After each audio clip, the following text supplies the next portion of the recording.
Hey, I am Kirsten Carter and I am a current student at Liberty University taking HSCO 511. We had a group project where I had to lead a group, and the group that I chose to lead was they were aged from 13 to 17, and the title or the theme of my project was the effects of divorce. There were 6 members who participated in this. There were 3 males and 3 females. They were all from the same county, but they were in 2 different schools. Um, they all attended the same church.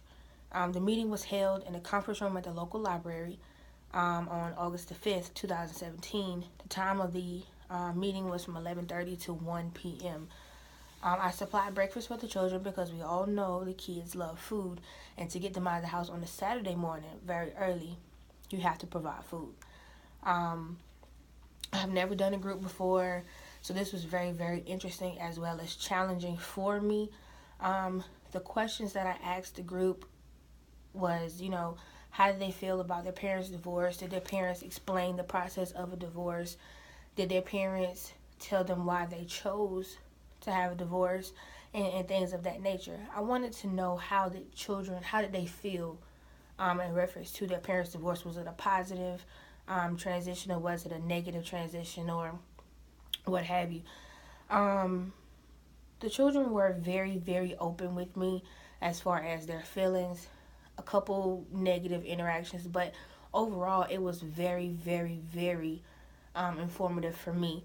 Um, for instance, I had a young lady who explained to me that she came home to surprise her parents from being away for the summer, and she found out that her dad moved out, and she couldn't understand why. Parents didn't explain why, and then a couple months later she knew her parents were getting a divorce.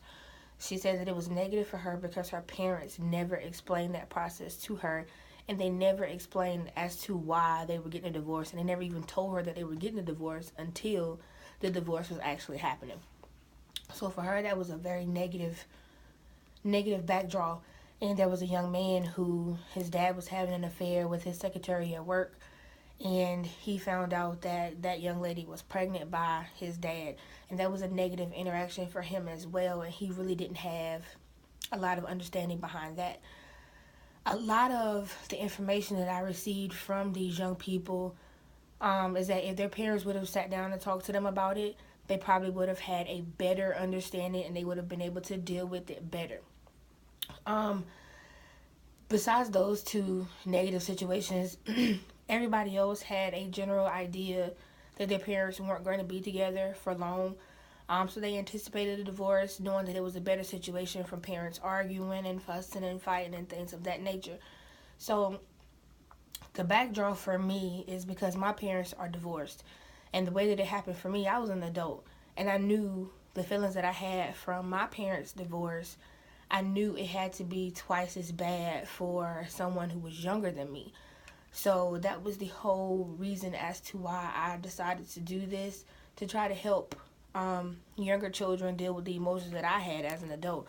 But it turns out their feelings and their emotions towards it was totally different from my feelings and my idea of divorce. So talking to them, I really don't feel like divorce is such a negative aspect as I did before. It's still a big deal for me, and I think the reason why I had a lot of trouble with talking to these young people was because I had dealt with my own emotions. So I was very emotional, even though I didn't display my emotions to them. They knew that I had some type of feeling about it. Nobody asked, and I didn't decide to disclose that to them.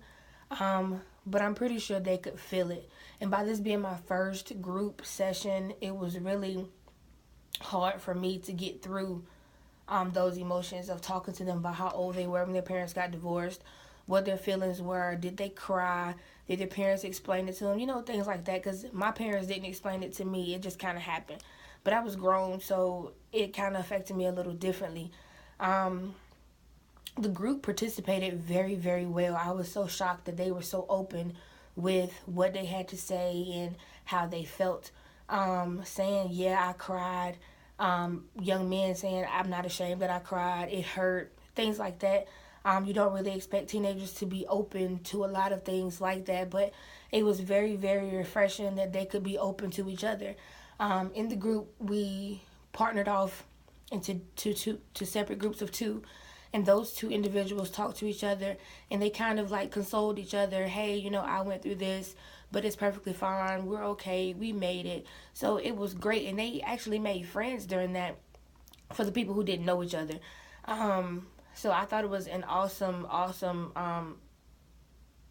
assignment that we had to complete, and it was great. I felt like I did handle the situation the best that I could. I could have done more activities with them to get involved deeper into their feelings, but I was a little afraid about digging deep because I knew they were already kind of emotional. So I think what I would do differently is to actually dig a little deeper to get them to understand their emotions, and be able to work through those emotions. It was a great experience. I can't wait to try it again, for another topic. I'm so ready to just dig deep into emotions and try to understand my own emotions, before I get into the group. It was a great experience. I hope that I've changed lives. I hope I gave them a new perspective on their lives. So overall, I had fun. I definitely will do it again. I would rather work with the teenage group and not adults, but I will try adults and see how that goes as well. But overall, it taught me a lot, and I think it taught them a lot too. So I had fun, and I hope that they had fun as well, and I hope that they were able to learn something from this. So thank you for watching. Bye bye.